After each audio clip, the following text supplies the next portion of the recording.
What's up guys, this is Cher talking, welcome back to my channel. On today's video, I bring you news for months in SaGa ReUniverSe. Two SaGa Soul banners just got announced.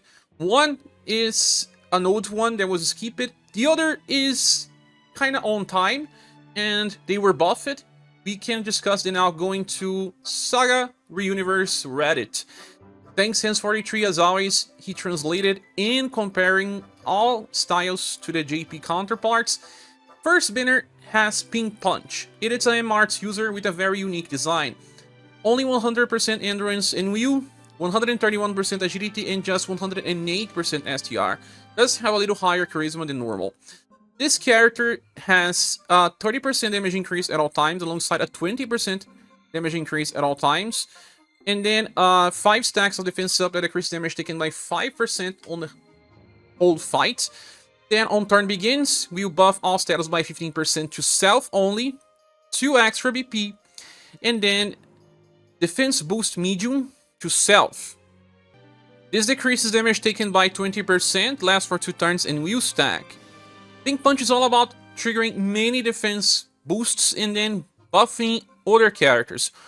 On a turn begins, it will give an attack boost that will increase damage potential by 60% for male and unknown types. So she does not work well with female units, and she does not self-buff because she is herself a female.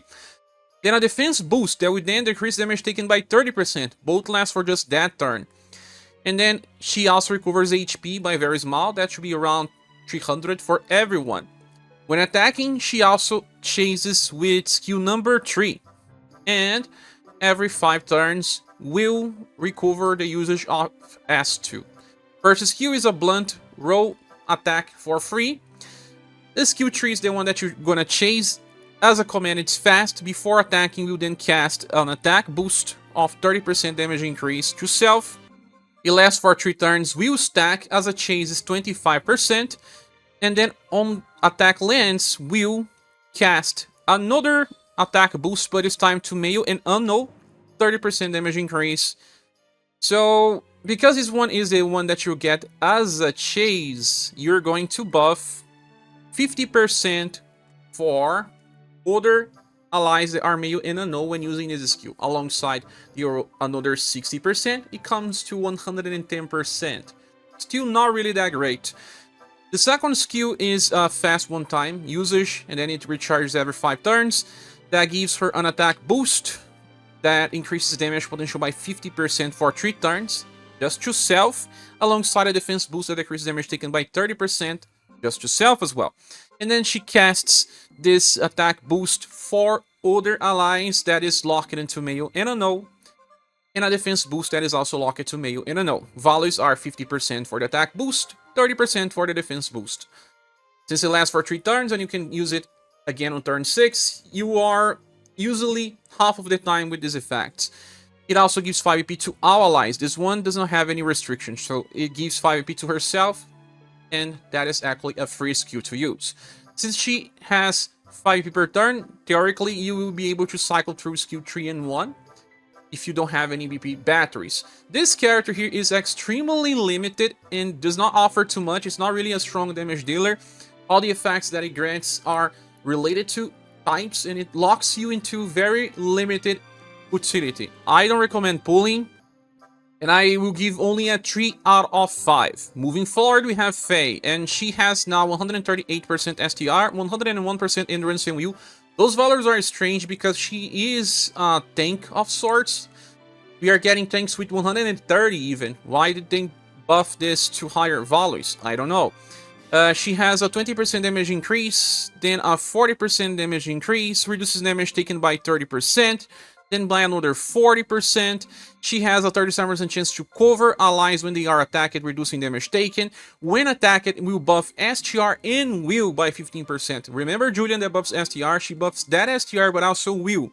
Julian buffs endurance when he attacks. But in her case, it's much better this way because he doesn't depend on it being direct or indirect. Any type of attack that goes towards they will buff STR and will. Remember that we had Princess White Rose Valentine style from a lot of time ago. She was only buffing will and hit, and now this is just 2 things and it will stack pretty well. Will is the best type of buff that we want defensively. When she's attacked, she also gets 1 charge of Masaki of Vengeance. That will trigger Vacuum Strike. That is a column attack that has S power. And if she gets to 0 HP, she revives once with full HP. At the end of a turn, gets 25 points of OG Gauge. You want to get into OG to use those stacks of Vengeance. If an enemy is attacking you, for example, 5 times in a turn, you're gonna get 5 chases of S power. That's not bad, and it's the evolution of Mask mechanic. Mask wants other people to be hit, while she wants to be hit and trigger SGR with new buffs and get extra attacks to use on Overdrive. But the character does not have any chase on normal ways, just on Overdrive. So damage potential is not high unless you stack a lot of SGR buffs. You have a 1 BP skill that has a column area attack and will give an attack boost of 15% before attacking. That lasts for 2 turns and stack. Well, it's something that you can use if you don't have VP. She is missing out on extra VP when being hit. She does start with 13 to use a skill tree if she wants, but may need extra BP batteries. You have 2 options. One is a triple S power attack with delay that can recover HP by more than 2000. That is interesting because she's being hit. Self-buffing and actually using delay is nice because she will then have SGR buffs before she attacks. Or you can use this 4S power attack that costs 3 more. This will be useful in a future Remembrance fight. She can also replace Julian in many fights. The problem is that she's just slash damage instead of slash and pierce. And for slash we already have Emperor that is also better. But in most situations where those 2 characters work, she will also work, although in a different way. I believe she deserves a 4 out of 5. Moving forward, Tubaki is S's word user with very low endurance, 86%, because she is a magical specialist, so will is much more important with 102%. Dexterity is 117, very low, and intelligence 107. She does debuff, so agility is important, and 105 is just okay for the current day. Now, on turn begin, she will apply a defensive stance that will decrease spell damage for 1 turn for everyone by 35%. In multiply of 3 turns, she will then nullify spell damage for 1 turn.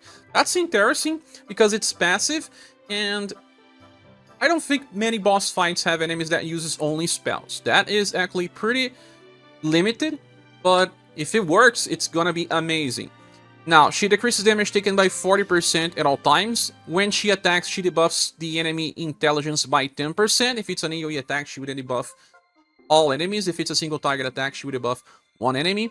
On turn begins, she will also cast a 15% attack boost and 25% defense boost to decrease damage taken. It's very nice. It was just a Screw Guard. Now it does not have a need to have everyone be alive, and it even has higher volley. She also casts a large ailment resistance buff. When she attacks, she recovers 2 VP, and every time that she attacks, she chases with Gold Conductor. That means that she actually has 7 VP per turn, because she's always chasing, and extra chase will give VP. Interesting, since she is all about intelligence buffing. See, if she uses skill number 1, she will then debuff 15% and an extra 10. And then her chase attack, Gold Conductor, is a skill that can debuff intelligence by 15% on rank 1 and then another 10% for the chase. So in the end, you just have 50% debuff with a 1 BP attack. That is actually very high.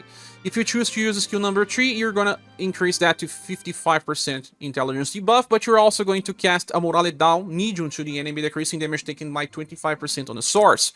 That is nice because you can actually keep switching between skill 3 and 1 without any need of BP batteries. The second skill can also be used if you need, because this one is a buff break with 10 BP. So she helps decrease damage taken from spell and mage enemies that tries to apply ailments on you will also have problems.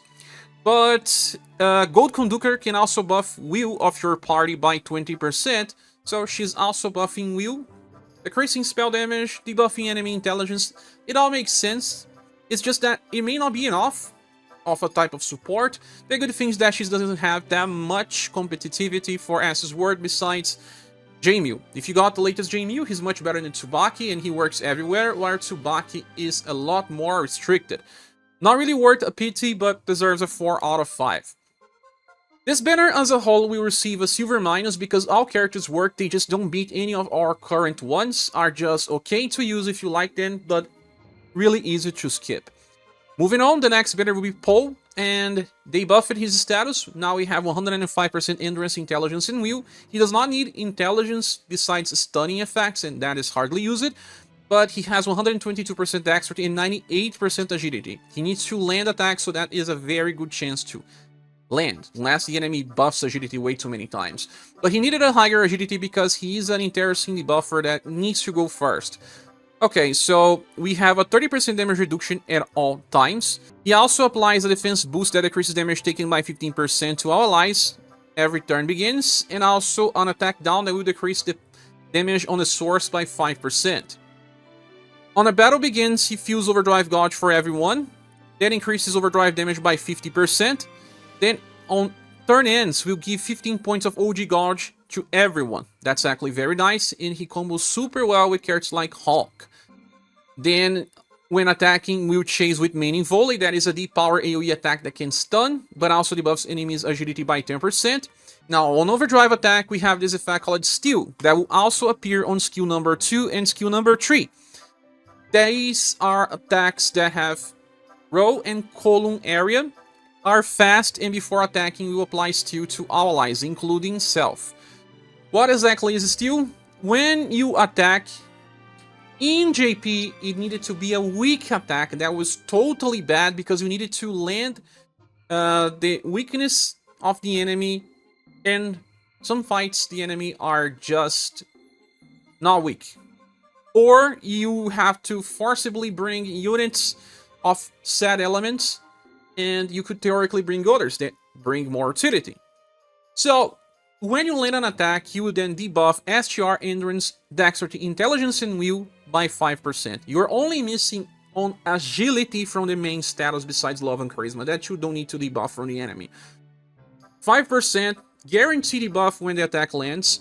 You also apply defense down that decreases the defense of the enemy by 10%. Will then self-buff your character by 5% of the same status, SGR, Endurance, Dexterity, Intelligence, and Will. So you are only missing on the agility to boost your MR's damage or decrease the MR's damage of the enemy, but debuffing SGR already helps out with that. Then you are going to self-buff defense boost, decreasing damage taken by 10% for 1 turn. Each character will trigger this and they need to attack, and that works 2 times on overdrive without turn limit, but use it as a skill, it will only work in that turn. At least those skills are fast, meaning that he will go before most characters, but 98 agility is not that high, and if you are using other fast attackers, he may not actually attack before them, and that can lead into some problems, so you use formations where he can get extra agility to help. He does work well with Leon, but you can place Leon in the back, for example, so that they don't clash on a Rising King or Rising Phoenix formation, or even Imperial Cross sometimes, but Imperial Cross does not increase agility, so that may lead into more problems. The interesting fact is that you are giving 5 different status to debuff, and when you are attacking and using skill 2 or 3, you are already debuffing 10% of this status yourself. If you have other 4 characters in the party that attacks twice because they have 1 chase, you can reach 50% debuff in those scenarios. If you then attack on overdrive, you can double the value to a max of 100%, actually 95, because when you overdrive, you get the effects on the next attack. And the chase attack is only 1, so you get 1 effect, 2 effects, 15%, and not 20, for a max of 95 on overdrive. That is very similar to what Acelus and also J-Mew does. Acelus and J-Mew can also buff break via inheritance if you need. Acelus can do that on overdrive. It is easier for her than J-Mew. J-Mew debuffs dexterity. Acelus does not debuffs dexterity. Well, those are the best debuffers in the game right now, but they do need perfect squads. Poe will also help you with the 7 Heroes fight, because he does not have elemental damage, just pierce damage. His attacks are very weak, he's much weaker than Ocelus, does not have the chance to evade, but since he allows your character to cast defense boost, he himself already casts 1 defense boost, and even an attack down, he is theoretically the best of the 3. And because he uses bows, it's even more of a rare unit, and I believe deserves a 5 out of 5 as probably the best debuffer most of the time. He just does not debuff, he offers a lot more stuff, and all it took was to reduce the limit of the character, so now any type of attack works, not just weak attacks. Very good one, and we will not get too many bow units in the future banners, that's why this banner has even better volley. Moving on, there is our Mick, and he is a MArts user with 100% endurance and will average volleys, like I said, 100% intelligence, but he is a debuffer, so he needs to rely on intelligence, and that cannot be enough, and 98% SGR, very low volleys for a MArts user. Now, this character has 30% damage increase at all times, and then casts 20% heat up 5 times for a total of 130% damage on turn 5 onwards. Will self-buff SGR and agility by 25% on turn begins. Then when attacking, will self-recover around 300. We'll also get 1 BP, actually at a total of 5 because this character always chases. We'll apply defense down to the enemy, decreasing the defense by 10%. And then we'll also debuff the enemy's STR by 10%. If the attack that you're using is area-based, then it will work on area. Also reduces damage taken at all times by 30%, and when attacking, we'll chase with skill number 1 and then skill number 3. That is actually a very good improvement, because this character is an STR and intelligence specialist debuffer. More for STR, kind of like James was, with different types of damage. Here it's blunt, James is slash and pierce. James also buffs the squad, while here we just have debuff for the enemy. Okay, then skill number 1 is a 3PC power attack that lands a roll area damage that has a chance to debuff STR and intelligence by 15%, but actually 25% because of the extra effect. But your intelligence needs to be high versus the enemy will. And skill number 3 is a 10 BP attack when used as a command, and it will clear STR and intelligence buffs from the enemy. So this acts as a buff break, but for only STR and intelligence. And then tries to debuff the enemy STR and intelligence by 20% on max level. So, let's say that you will use skill number 3, then you're going to chase with skill number 1, and then with skill number 3. How much will you debuff? When using skill number 3, you're going to debuff as much as 75% STR. That's right, it's insane. And as much as 45% intelligence. Higher values than James for both status. And you will even buff break the enemy for those 2 status.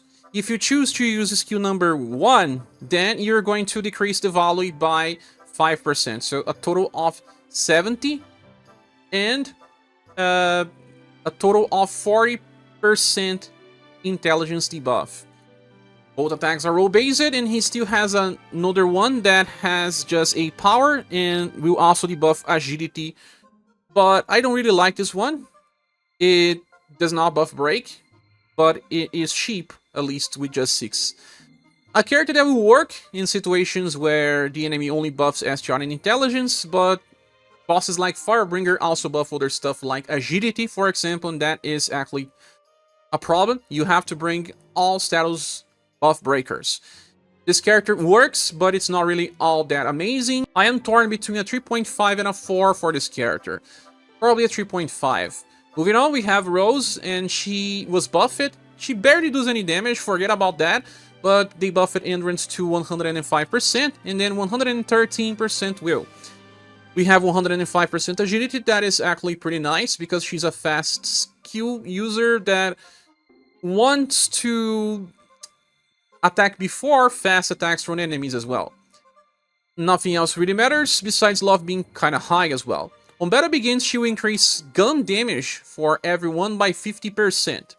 She will also apply effects for those that uses guns, like they will get 25 points of OG Gouge, everyone including herself.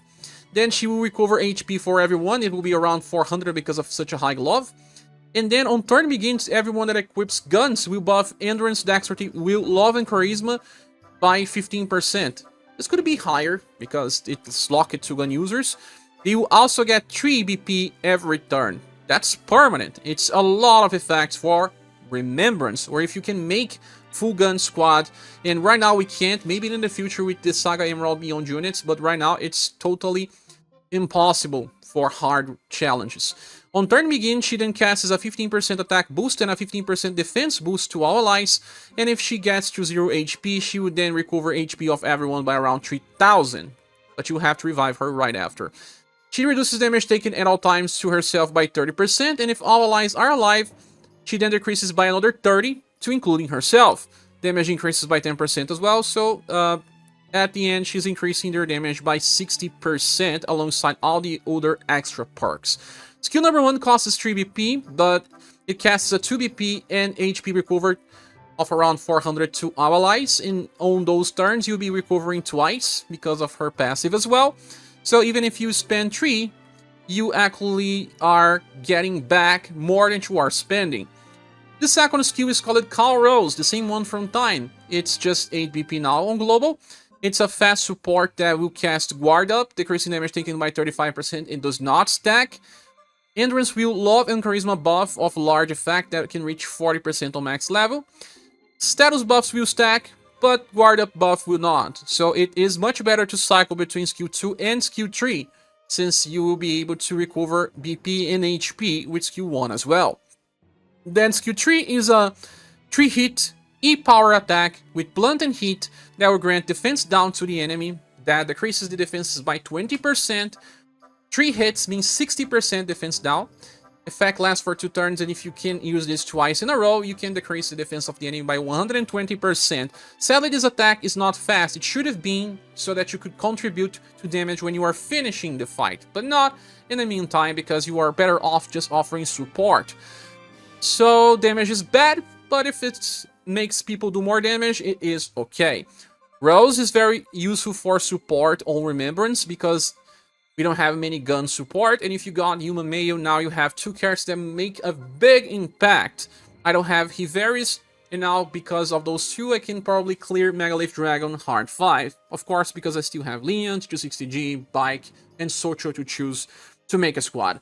But Rose is very interesting moving forward. We will still have a space when talking about hard Remembrance fights. For normal hard content, hard to use since we cannot make full gunner squads.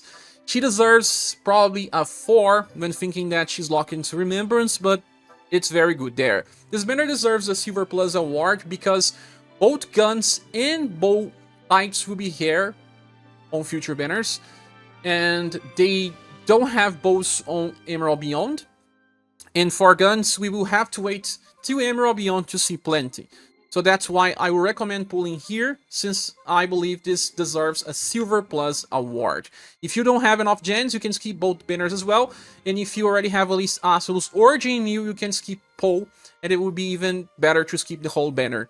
So decide upon that. I still believe Hana banner to be a little better than Poe's banner, because she offers way too much stuff. With all that said, those are my first impressions. What are yours? Please say here in the comment sections if you agree with me or not. If you want to help the channel, use the links in the description. We are still trying to meet last month's goal to pay the rent, so any help is really appreciated. Hope to see you soon in the next video or live stream. Goodbye.